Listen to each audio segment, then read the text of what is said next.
Welcome to the Wales National Holocaust Memorial Day ceremony for 2023. Each year, on the 27th of January, we hold a national commemoration where different organisations and communities from across Wales come together to remember the millions of people who died or who were affected by the Holocaust and subsequent genocides. This year's theme, Ordinary People, is a powerful and timely reminder of how we all have a responsibility to challenge hate and prejudice. As individuals, communities and friends, we show solidarity with those who still suffer persecution. We begin our ceremony with a welcome by Olivia Marks-Waldman, Chief Executive, Holocaust Memorial Day Trust. Thank you for joining the Welsh National Holocaust Memorial Day ceremony, along with so many people and communities from right across Wales. On Holocaust Memorial Day, we come together in the UK to remember the millions of people murdered in the Holocaust, under Nazi persecution of other groups, and in the genocides that followed, in Cambodia, Rwanda, Bosnia, and Darfur. The theme for this year's Holocaust Memorial Day is Ordinary People. We are all ordinary in our own way, but we are all capable of being extraordinary in what we do. We can decide to be bystanders or rescuers. We can aid victims, or we can turn a blind eye to perpetrators of identity-based prejudice. Ellen Davies grew up in a village near Kassel in Germany. Her life was peaceful until Hitler came to power, which changed everything. Ellen said, "We were ostracized in a big way. Children who were once our friends turned their backs on us, spat at us, or threw stones at us. Then they took away our home." Ellen would be part of the Kindertransport programme. Evacuated to the UK in 1939, she was taken in by foster parents in Swansea. While Ellen's father also survived, her mother and siblings did not. At a concentration camp in Latvia, men had tried to separate Ellen's mother from her children, but Ellen's 12-year-old brother stood in front of them and said, "If we are going to die, we die together." They were all then shot. This Holocaust Memorial Day, I encourage you all to reflect on Ellen's experiences and on how we, as ordinary people, can be extraordinary in our own actions and challenge identity-based hatred or persecution wherever we find it. The statement of commitment is read on behalf of us all by the Right Honourable the Lord Mayor of Cardiff, Councillor Graham Hinchey. We recognise that the Holocaust shook the foundations of modern civilization. Its unprecedented character and horror will always hold universal meaning. We believe the Holocaust must have a permanent place in our nation's collective memory. We honour the survivors still with us and reaffirm the shared goals of mutual understanding and justice. We must make sure that further generations understand the causes of the Holocaust and reflect upon its consequences. We vow to remember the victims of Nazi persecution and of all genocide. We value the sacrifices of those who have risked their lives to protect or rescue victims as a touchstone of the human capacity for good in the face of evil. We recognise that humanity is still scarred by the belief that race or religion or disability or sexuality make some people's lives worth less than others. Genocide, anti-Semitism, racism, xenophobia, and discrimination still continue. We have a shared responsibility to fight these evils.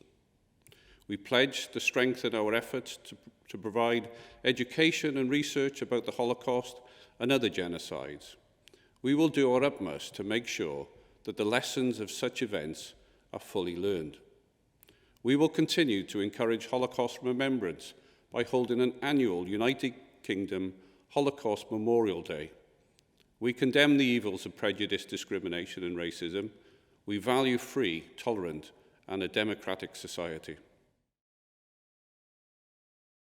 Hail Molly Rachamim, Shayachain Bam Royamim, Ham Tay Menachanachaino Alakanafea Shechina, Bema Alais Kdaishim Tahairim, Kaza Harakiamas Hirim, As Nishmayas Hakadayashim, Vatahairim, Shahum Su Veshenergu, Vesheneshkatu, Veshenesrefu, Veshenit be'u veshenechnaku ala kiddush Hashem.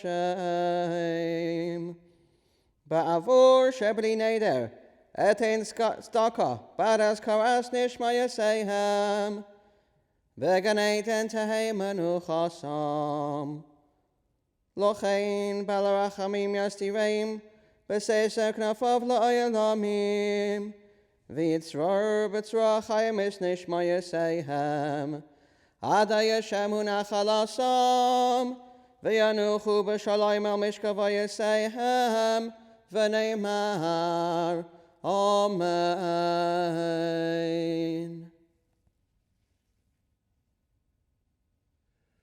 We are fortunate that every year our service has been enhanced by members of the Cardiff County and Vale of Glamorgan Music Service, who will now perform for us The Long Day Closes.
An important part of our annual event are the testimonies from young ambassadors from the Holocaust Education Trust, who have taken part in the Lessons from Auschwitz project.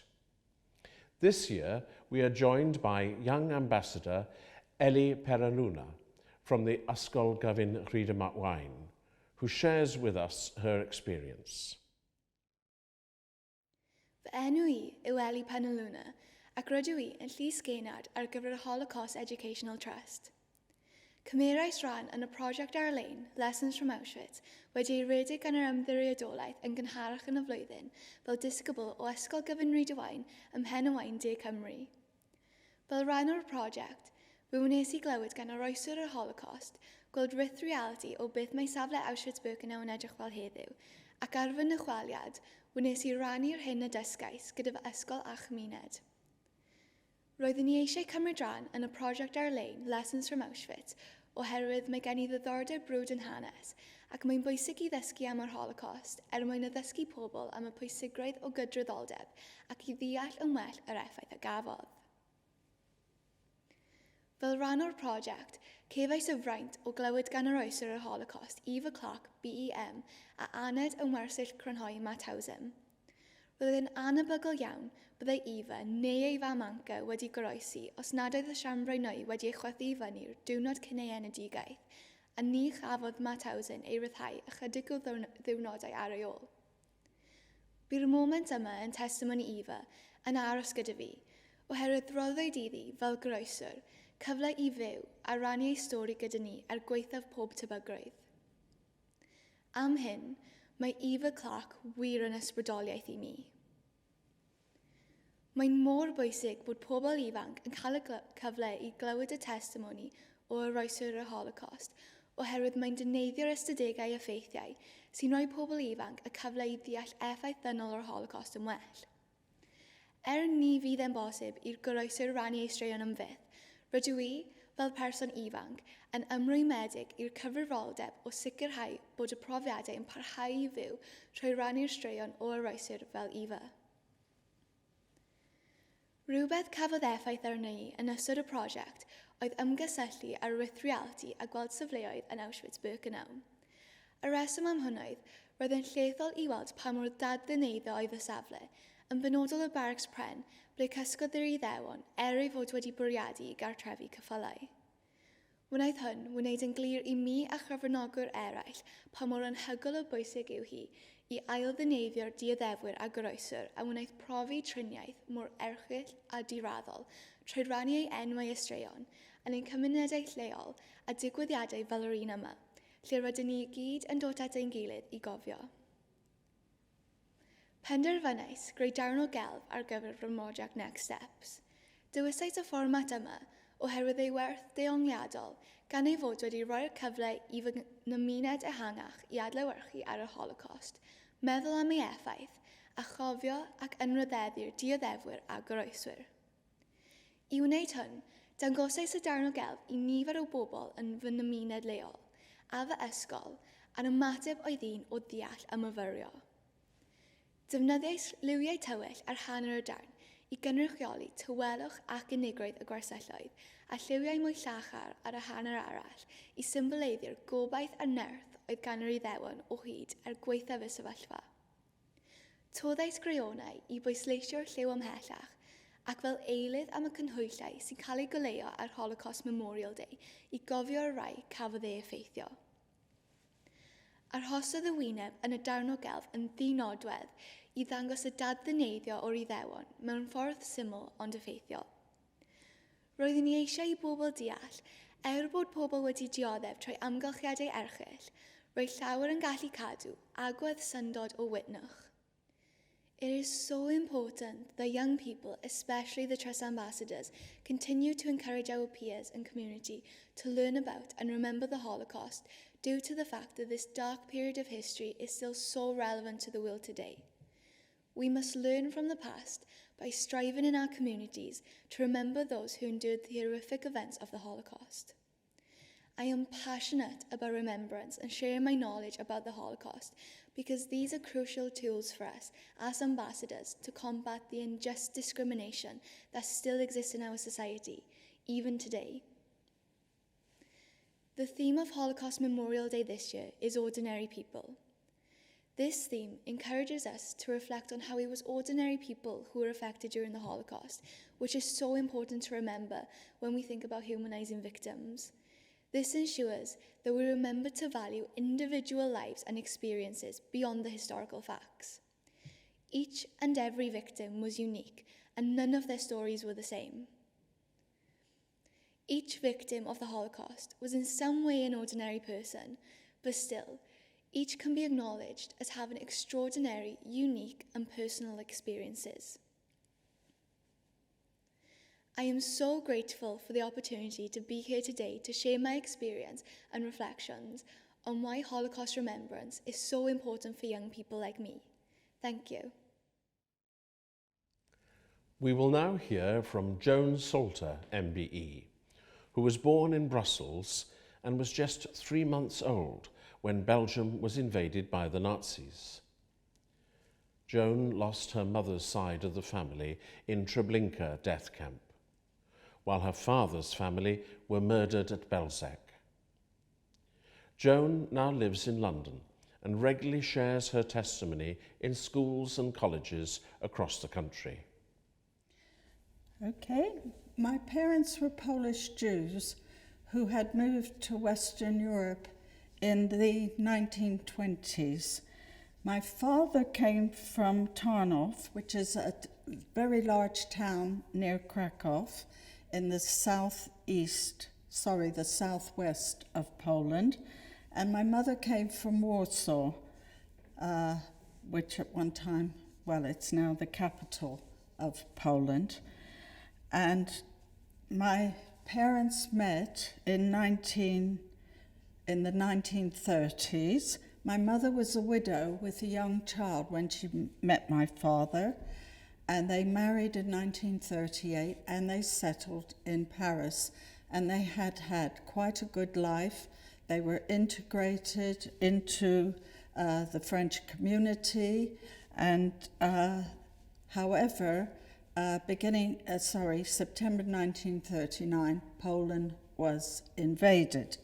And of course, my parents, there was no Wi-Fi or anything like that, and my parents were aware of what had happened, and they knew their family, my father's family in Tarnów, were put inside a ghetto, and my mother's family inside Warsaw were also put inside a ghetto. And my father knew that the Germans would come and invade France, but he expected he expected Belgium to stay independent. He didn't think the Nazis would bother with Belgium. So at the end of 1939, my parents moved to Belgium with my half-sister because my mother had a child. And I was born February 1940, and I was 3 months old when Belgium was invaded. Now, because my parents were foreign Jews, that is Polish Jews, they were the first ones to be targeted, the men, not the women and children at that stage. And my father was initially arrested, and he was actually taken down into France, and he was there for about 9 months till the end of 1940, beginning of 41. And then the Nazis began to deport the men to what was called a labor camp, which was probably Auschwitz. Anyway, at that stage they were using ordinary trains, and my father actually jumped from the train and he managed to get back to Paris. In the meantime, my mother's sister and myself were in Belgium, and the women and children were not being targeted. So my mother was finally given permission to return to Paris. My mother was the second youngest of 8 siblings.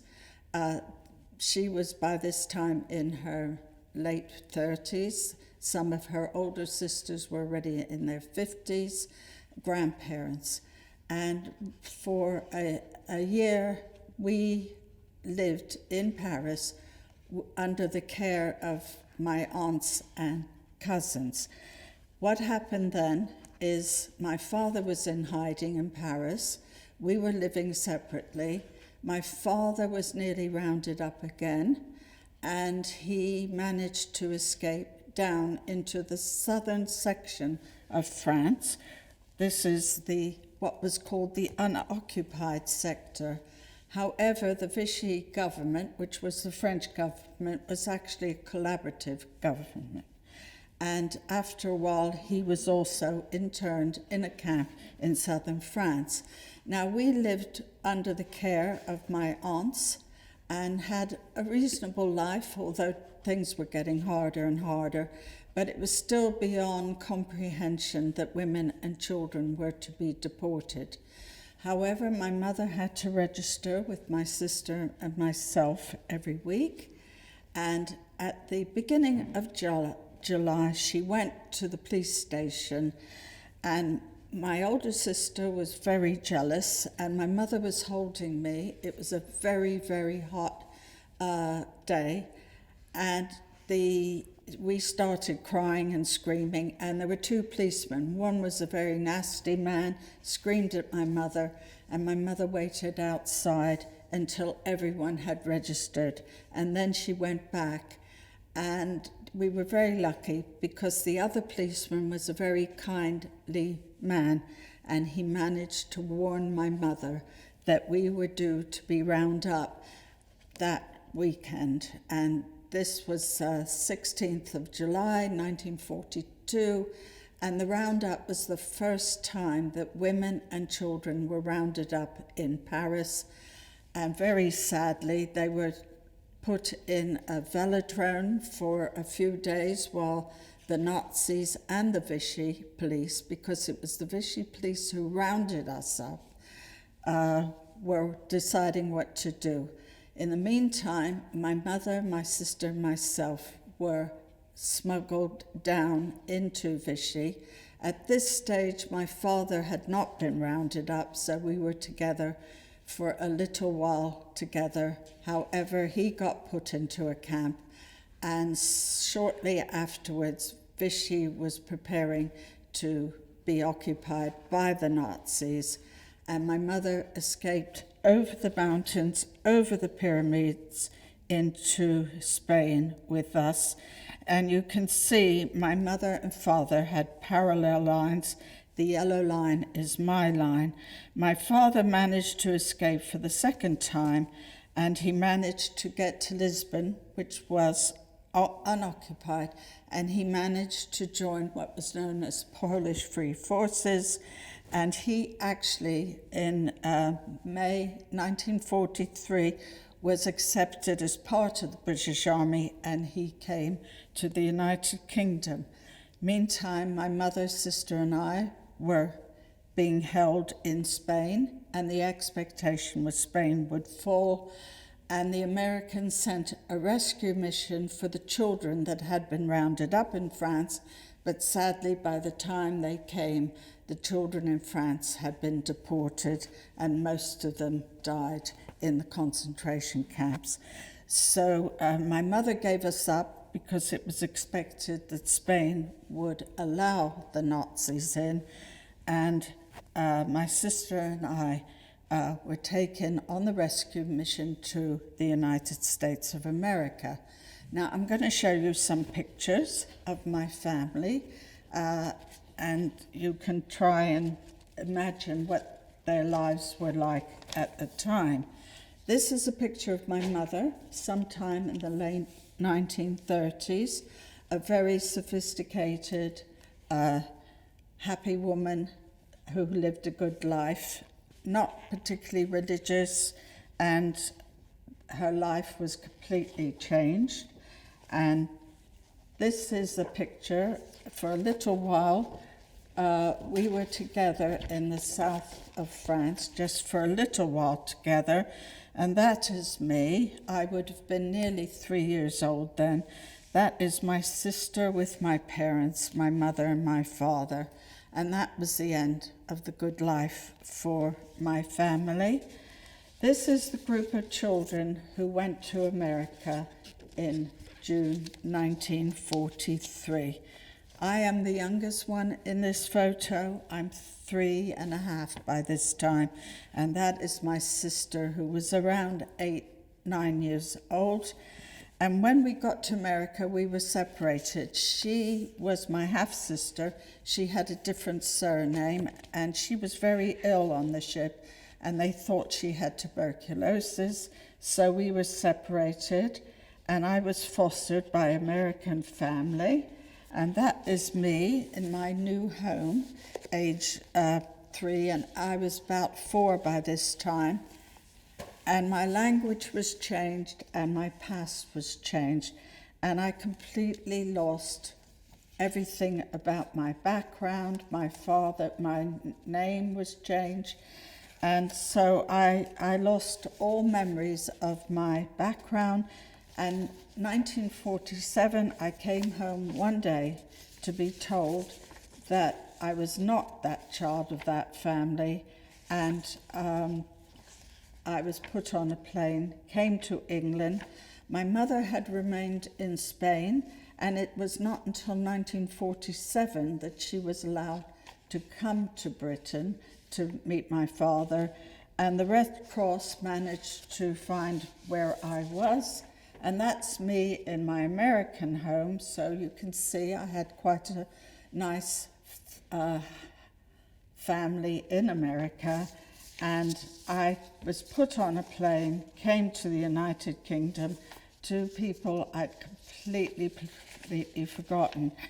So although this is one of my mother's sisters with her daughter and a young baby, every single one of my mother's side of the family were murdered during the Holocaust. Both sets of my grandparents were murdered. My father had one sister who survived, and all my aunts and uncles disappeared into the camps. And that is the story of one family and how we survived the Holocaust. Thank you. The First Minister of Wales, the Right Honourable Mark Drakeford, will read the poem Belsen Silence by Iolo Lewis, who served in the British 11th Armoured Division, which liberated the Bergen-Belsen concentration camp in April 1945. Long gone the sound of battle from this foreign dell, as we tread again the Belsen grass, remembering comrades, young men all, who died to reach this awful hell, hallowed now for eternity, as the clouds from memory swiftly pass. Listen then, can't you hear the silence here around, telling of terror and ancient bestial fear? How real is this silence that permeates from underground? Only 50 years ago, but now forever, the silence condemns. For here there is anonymous, 'neath the soil, as we reverently bow, remnants of a living dead, whose silence still transmits, transcends. Listen to the silence still, and lift your head on high. Are you waiting for a question, or an answer, and a void to fill? Quicken then the pulse, breathe deeper still. Answer the silence to question why. The leader of Cardiff Council, Councillor Hugh Thomas, will read in Welsh from Matthew chapter 5, verses 1 to 12. Darlleniad o Efengyl Matthew, y bregeth ar y mynydd. Pan welodd Iesu y tryfaoedd, aeth i fyny'r mynydd, Ac wedi iddo eistedd I lawr, daeth I ddisgyblion ato. Dechreuodd ei hanerch a'i dysgu fel hyn.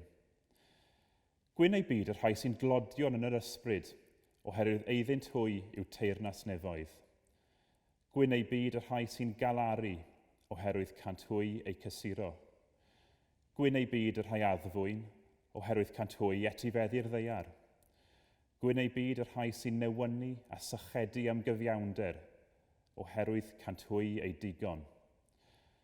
Gwyn ei byd y rhai trigarog, oherwydd cant hwy dderbyn trigaredd. Gwyn ei byd y rhai pur eu calon, oherwydd cant hwy weld Duw. Gwyn ei byd y tangnefeddwyr, oherwydd cant hwy ei galw'n blant I Dduw. Gwyn ei byd y rhai a erludiwyd yn achos cyfiawnder, oherwydd eiddynt hwy yw teyrnas nefoedd. Gwyn eich byd pan fydd pobl yn eich gwaradwyddo a'ch erlyd ac yn dweud pob math o ddrygair celwyddog yn eich erbyn o'm hachos I. Llawenhewch a gorfoleddwch, oherwydd y mae eich gwobr yn fawr yn y nefoedd, felly yn wir yr erludwyd y proffwydi oedd eich blaen chwi. On Holocaust Memorial Day, we also remember those who have died or suffered in other genocides. We will now hear from Antoinette Mutabazi, who was just 11 years old when she survived the 1994 genocide against the Tutsi in Rwanda. After settling in the UK, Antoinette spends her time educating mostly young people about the dangers of prejudice and intolerance. Hello, my name is Antoinette Mutabazi. I'm originally from Rwanda, and I would like to share with you the journey that I went through as a child. I grew up in a family that is loving. I'm still the firstborn in my family. I had 3 brothers and grew up in a family that is loving, enjoying playing with my cousins, my extended family members, and I loved just being in the family that looked after me and cared for me. It wasn't until when I was 11 years old that the genocide against Tutsi happened in Rwanda, and I knew that something is going to change for eternity. I remember one evening when my dad said, "Don't hide together, because if they see you all together, they will kill you." And that stirred fear within me, because I remember in 1990 when my dad was coming back from work and he was beaten, he was bloody, and he said that the Hutu has just beaten him because of the propaganda that was going on. And for that evening, I think when he said, "Don't hide together," that's the picture that came to my mind. 3 years ago, seeing my dad being beaten and coming home, I was frightened. He's my hero, and I just didn't know what to expect or what is going to come. I remember we were already dressed up in our pajamas to go to bed, waking up, putting on different layers of clothes, and getting ready for what to come. That was really so painful. My journey of 100 days of genocide against Tutsi, I lived like an old wild animal. I didn't have water, I didn't have food. And I just want to walk with you the journey when I was hiding in the bush, and I heard the dogs running, and I saw this mother that was killed, and the child was sucking mother's breast, and I was frightened, and I thought, should I do something? Should I carry this baby? But I was so scared and fearful that if this baby will cry, I didn't know where to go. So I left, and I have to say this picture still lives with me, to even asking myself, should I have done something? I hid in the pit latrine for a long time. For those who probably doesn't know, it's the hole that was dug in the toilet that is not seated like the toilet we see here, and it was full. No one was using it. It smelled awful, but that was my hiding place for many, many days. I remember sitting in that pit latrine, frightened, waiting to be killed.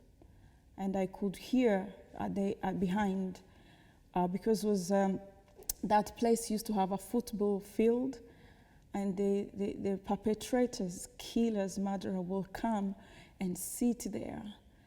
And their conversation were about people they have killed. I will hear the names of people I know. Their conversation were the women they have raped. And those are the neighbors that I knew around the village.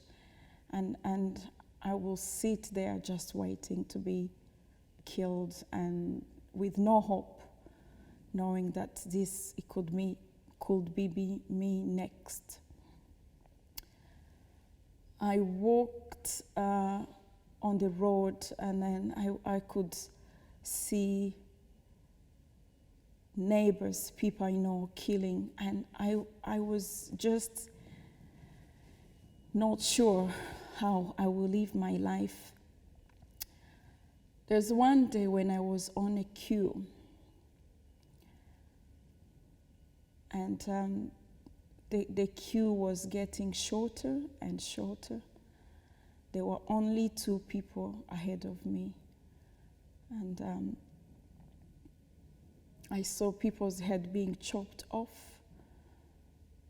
I have to say I was numb. I lose the interest of life. I was just waiting to be killed and die. Someone shouted from those who were not hiding or those who were not being killed. He shouted that the bank in Kigali was being robbed or broken into. And I survived. I survived on that day because these killers, this murderer, ran for money. And I have to say I stood there because my whole being was numb. My body was not shaking. I was waiting to be killed. I didn't know what to do. But on that evening, I walked and I hid in one of the bush. One of the frightening things, I saw these dogs running in front of me, carrying the part of the body of people. I saw my people being fed to the dogs, and I don't know how you could imagine being 11 years old, staying in the bush, dark, many days, and wearing one clothes for all the 100 days, being cold, my clothes will dry and come back. And I have to say, I still now not friendly with the dogs because sometimes memories kicks in. I know I'm safe, but that's not always the case when I see it. I miss my family because my mom was killed during the genocide against Tutsi. She was murdered on my birthdays. I know how to remember, but also the grief of my mother that I will never see on this earth again. I lost my youngest brother, who was 2 years old then. And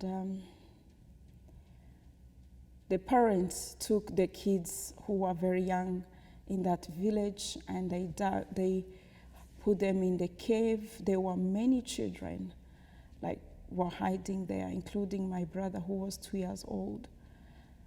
And the killers came, and they saw one of the mother sneaking in and taking the food to the children. I have to say that those about 50 children from that village. They were burnt to death.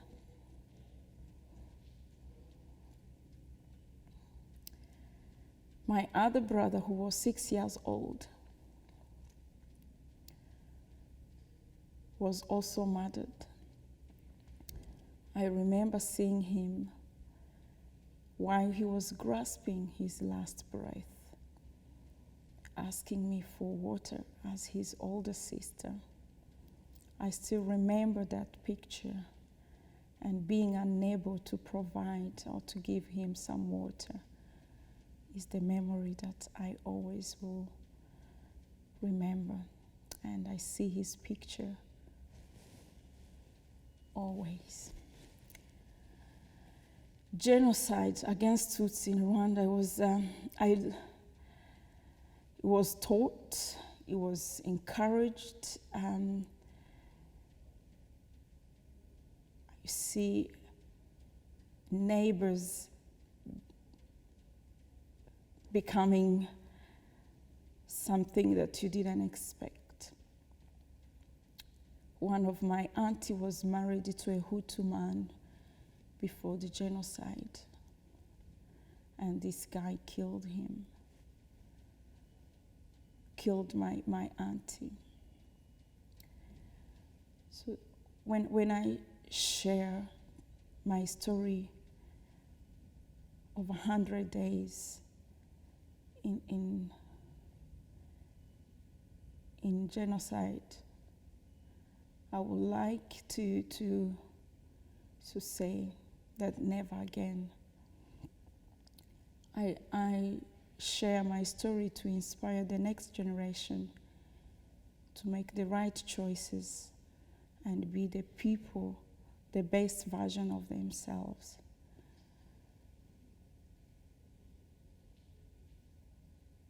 I will always treasure the best memories I had with my family. But as well, I always want to be able to say that as I live today, I want to always make a choice to live, because the killers didn't want me to be alive today. But I survived, and it's my responsibility to be the best version of me.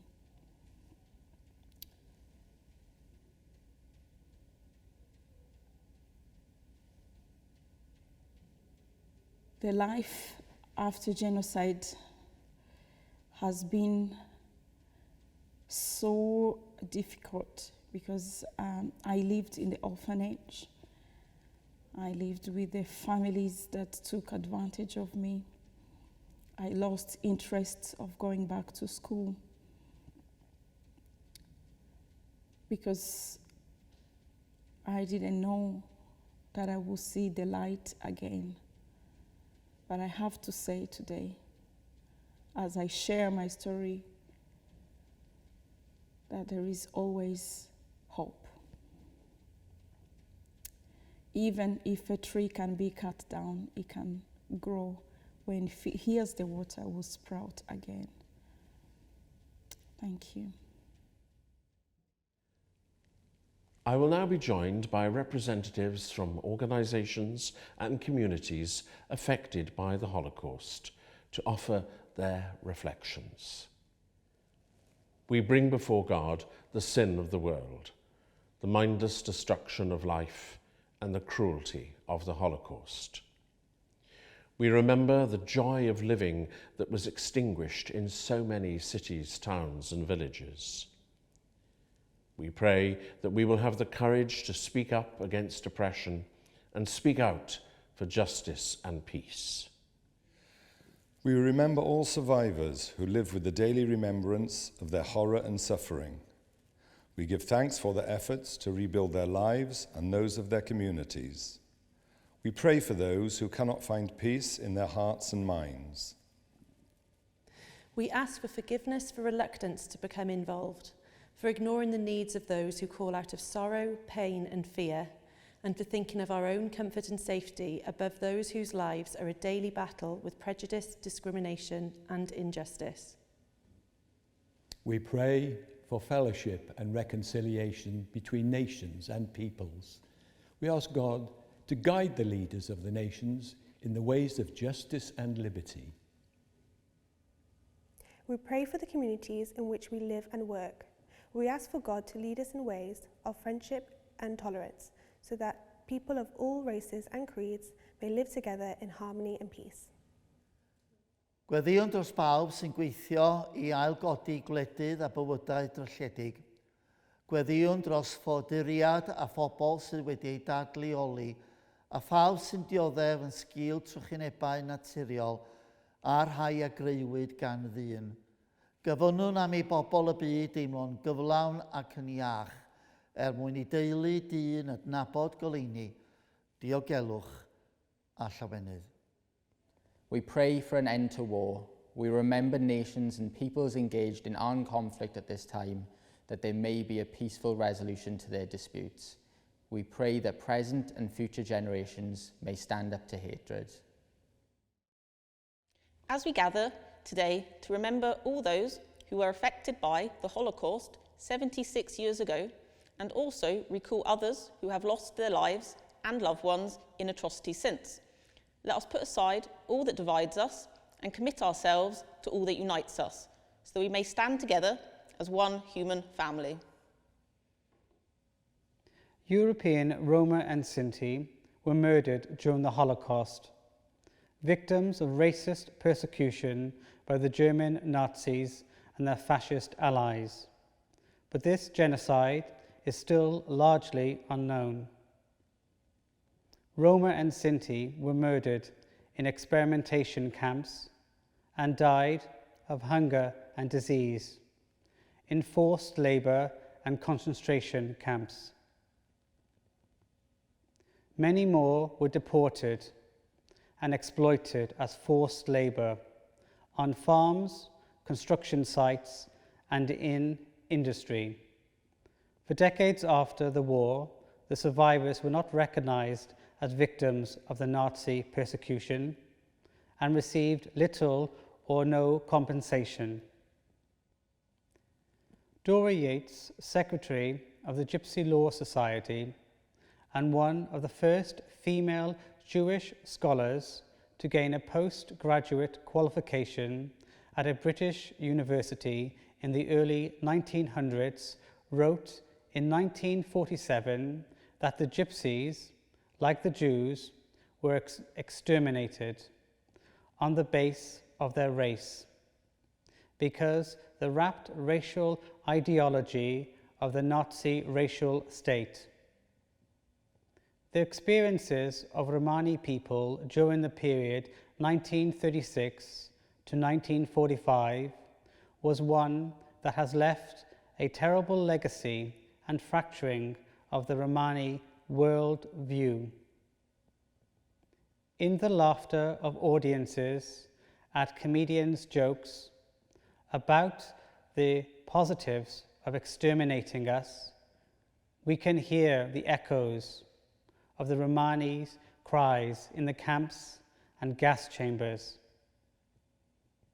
This sullies the memory of these who suffered and should not be repeated. With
I shall now lead us in the act of commemoration, which will be followed by a minute's silence to remember all those who have lost their lives or suffered during the Holocaust and other genocides.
When Cardiff hosted the UK National Holocaust Memorial Day, the then National Poet of Wales, Gwyneth Lewis, wrote this pledge.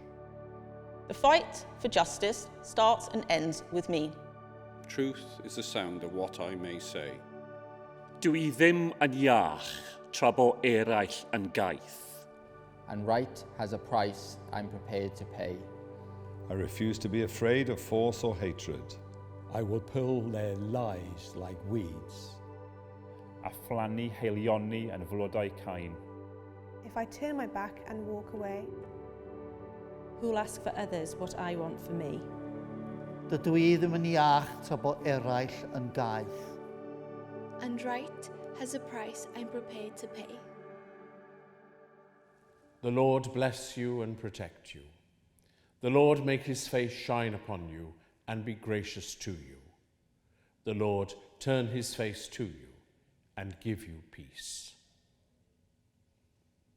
I farecho Adonai v'yishmerecho, Yo'er Adonai panov elecha v'yishu necha, Yiso Adonai panov elecha v'yosem lecha shalom. Boed i'r arglwydd eich bendithio a'ch gwarchod, boed I wyneb yr arglwydd y wynu arnoch a bod yn rasol tuag atoch. Boed yr arglwydd droi ei wyneb tuag atoch a rhoi I chi hef. Shalom.